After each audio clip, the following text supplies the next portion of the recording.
bem interessante. Ó, bancos de dados em tempo real, o que seria isso?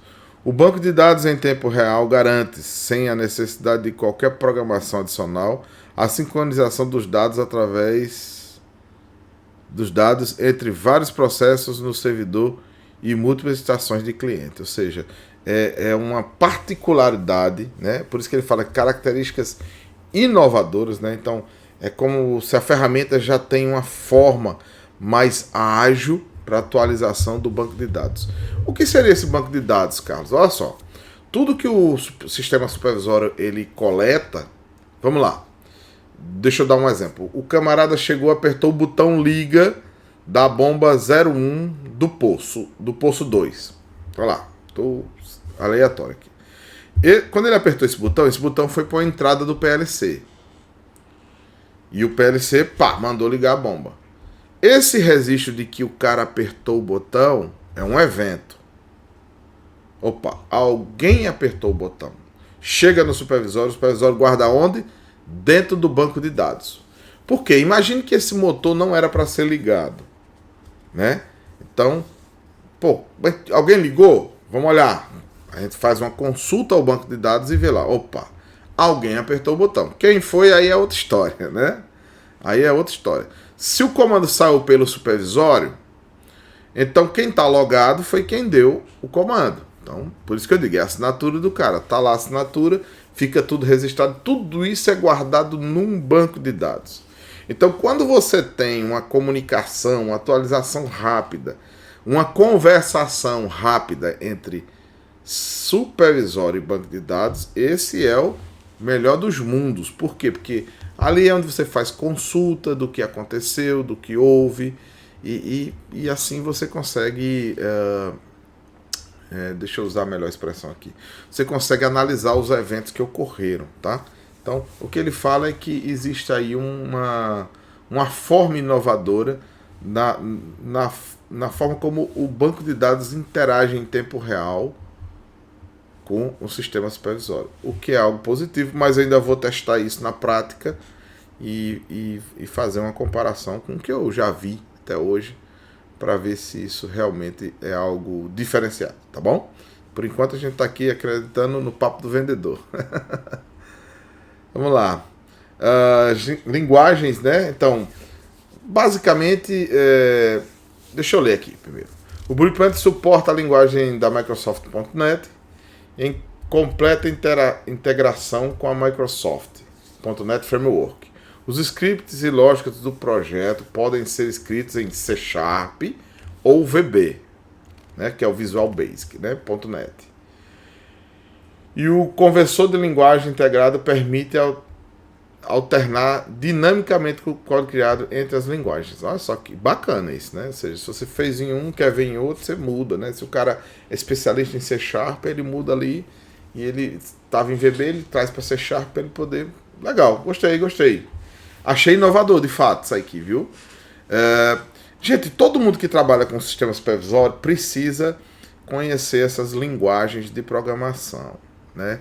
Porque nem tudo no supervisório é linkar uma caixinha, linkar um tag com um objeto, não. A gente precisa criar alguns scripts, a gente às vezes precisa fazer algumas funcionalidades para aumento da segurança, e a gente faz tudo isso ali às vezes na unha, né? A gente faz isso através de um texto estruturado, né? Que no caso aqui pode ser C# ou pode ser Visual Basic, né? O Ellipse, por exemplo, usa o Visual Basic, né? Alguns sistemas supervisórios já usam a integração com Python, né? Com essas linguagens mais novas aí. Mas aqui, como existe uma parceria com a Microsoft, eles ficaram com o C# e o Visual Basic. Então, vale a pena aí, se você quer trabalhar com sistema supervisório, você começar a estudar um pouco dessas linguagens para poder virar um desenvolvedor mais robusto, tá certo? Aí ele fala aqui das linguagens, né, de scripts, a criação de funções VB.NET e procedimentos. Você pode criar suas funções ali, né? a partir do código, execução de scripts em eventos e programação, depuração em scripts, né? Você pode depurar ali para achar algum erro no seu script, suporte à biblioteca de classes, né? Criação de classes próprias acessíveis a outros scripts e telas, ou seja, a orientação a objeto aí fazendo parte aí dessa programação. Editor.net integrado com IntelliSense, auxilia na seleção de nomes e tags e proximidades de objetos, né? Ou seja, ajudando a você criar seus tags, seus mnemônios aí, né? Suporte a execuções e mensagens de rastreamento, né?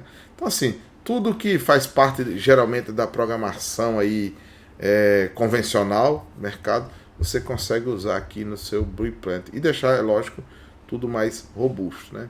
Alarmes e segurança, né? Então, ou seja, no próprio objeto, isso aqui é muito característico do sistema supervisório, você tem como partir do objeto e do valor que ele está lendo, você criar os alarmes, né? O high, que é o alto, high, que é o muito alto, low, que é o baixo, low, que é muito baixo.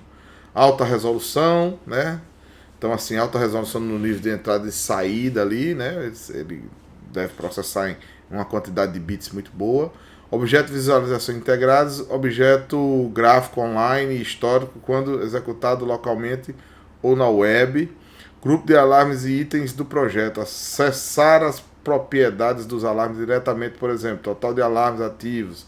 Então, ou seja, você consegue acessar todos os alarmes daqueles que estão ativos ou inativos, né? Isso aqui é muito peculiar já dos novos supervisórios, né? Ele fala ali com características inovadoras, e aí eu vou provar disso aí, talvez seja na praticidade da implementação de tudo isso, tá? Tendências e históricos.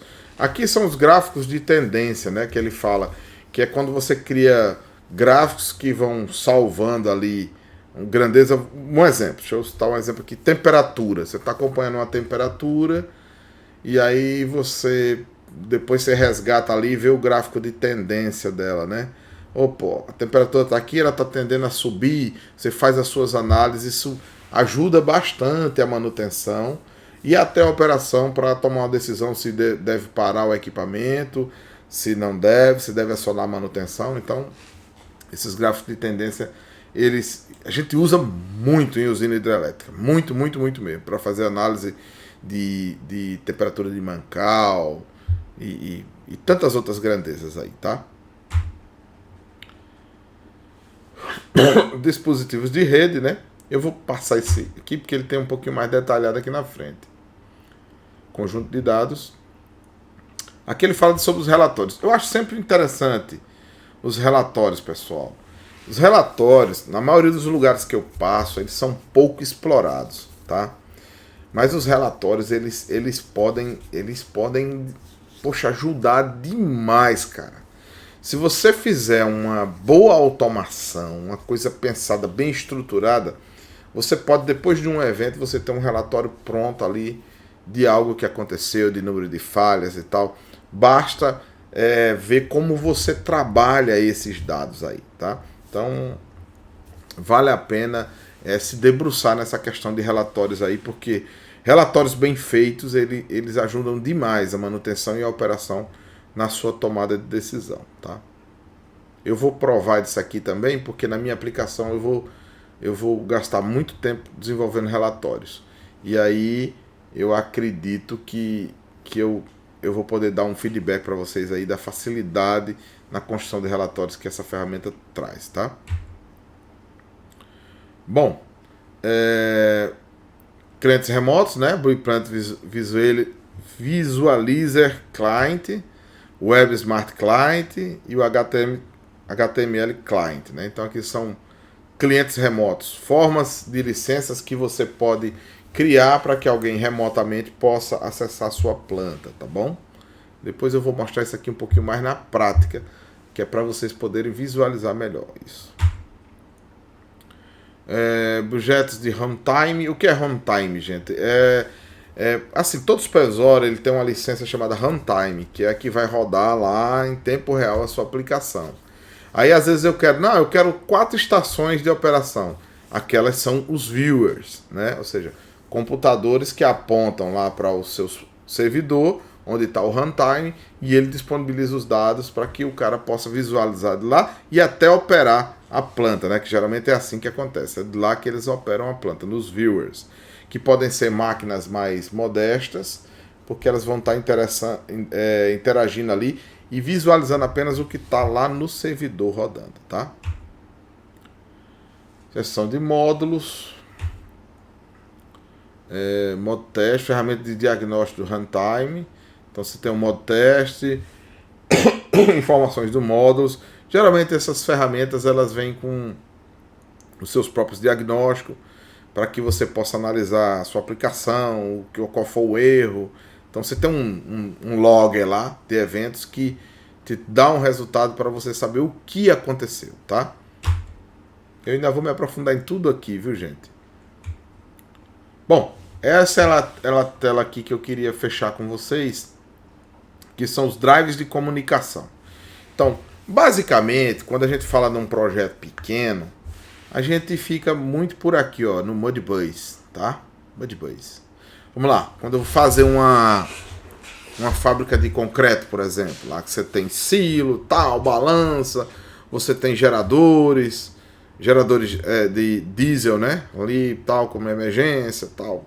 Poucos equipamentos, mas é muito comum que a maioria desses equipamentos eles conversem em Modbus. Então, você, a depender do número de PLCs que você vai ter lá na sua planta, você adquire o número de licenças adequado para a quantidade que você tem, e você fica aqui muito nesse universo aqui, que é um universo, vamos dizer assim, bem controlado, né? Bem tranquilo. Mas ele ainda tem aqui o OPC, né? Esse OPC aqui é algo que eu vou usar na minha aplicação, tá? Esse SNMP, né? É outro drive.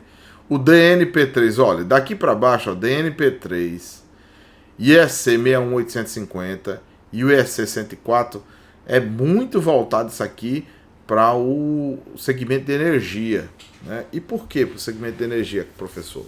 Porque é lá no segmento de energia que a gente usa sincronismo, né? Então, assim, os eventos sobem datados na origem. E aí, para eles subirem com estampa de tempo, eles precisam estar nesses protocolos aí do segmento de energia.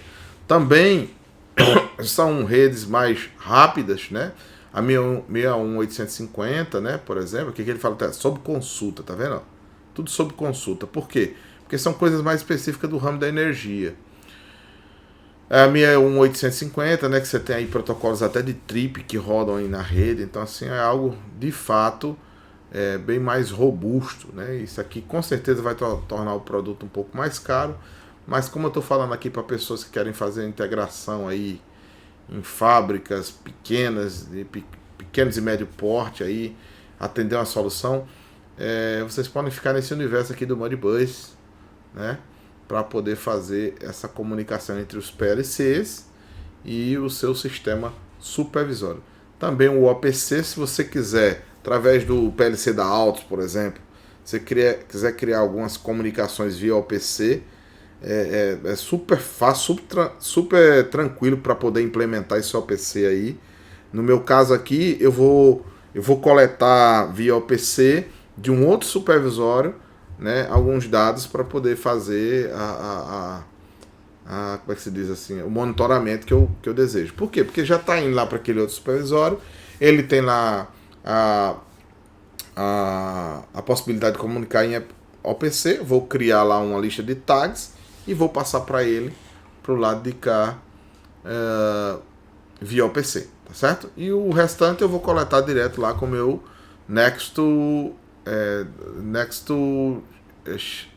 não é o Express, né? É o Nexto mais robusto, né? Porque eu quero velocidade lá na captação de alguns dados para mim, tá certo? Né? E aí agora já vai uma dica para vocês. Gente, esse vídeo aqui vou repetir para vocês, tá certo? Pra vocês não ficarem dizendo, pô, o professor ali ficou lendo, ficou meio perdido. Tô conhecendo a ferramenta, tá certo? Mas eu vou trazer para vocês aqui mais detalhes, tal. Eu vou alimentar vocês com mais detalhes, tá? Inclusive até Autos eu vou fazer um curso dele. Então assim, eu vou pegar desse curso aqui e replicar esse conhecimento para vocês aí, porque eu tô ainda me familiarizando, eu instalei ele aqui na máquina, meio que abri, dei uma olhada e fiquei aqui meio que vendo como é que funciona mais ou menos, né? Mas ainda não botei a mão na massa. E aí quando eu colocar a mão na massa, eu vou conseguir trazer mais detalhes desse produto para vocês.